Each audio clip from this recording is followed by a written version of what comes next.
À la reconquête de la filière agrumes depuis des années, le département semble aujourd'hui récolter le fruit de son travail.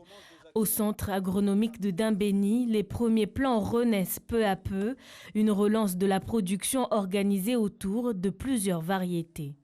On a importé 21 variétés d'agrumes de La Réunion, mais c'est des variétés, ces agrumes-là sont déjà connus sur le territoire, comme tout ce qui est tangelo, tangor, mandarine, clémentine, pomelos.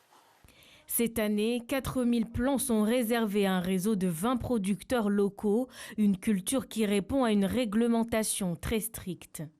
Il y a des systèmes de contrôle avec la DAF qui nous interdit de diffuser des plants s'ils ne répondent pas à cet arrêté préfectoral. Et à cela, s'ajoutent des investissements au niveau des tunnels de production, des serres, aux normes très réglementées.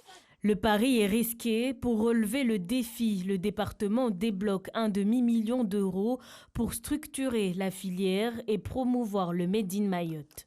Surtout, ce qui est très important, c'est que l'agriculteur puisse vivre de ses productions.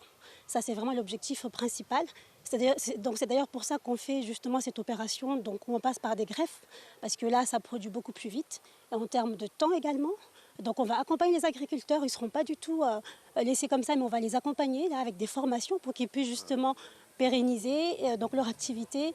Bon voilà, j'ai pris mes nouveaux agrumes, je crois que bientôt je peux vous assurer en production, quoi. Toi aussi, Issoufou fait partie de ces agriculteurs qui se lancent dans l'aventure. 71 plants d'agrumes seront plantés dans sa propriété, soit un demi-hectare de plantation. Parce que c'est une production en plus qui va s'instaurer dans mon activité, quoi. Il faut savoir aussi que ce qui est importé, le temps de transport aussi, c'est pas des trucs de bonne qualité. Donc c'est pour ça que je me suis lancé sur ça, pour permettre aux jeunes de goûter les vrais agrumes, les vrais oranges localement. La première récolte se fera d'ici 3 ans. Longuement délaissée pour d'autres cultures, la filière des agrumes tente de renaître sur le territoire avec l'espoir de retrouver des couleurs.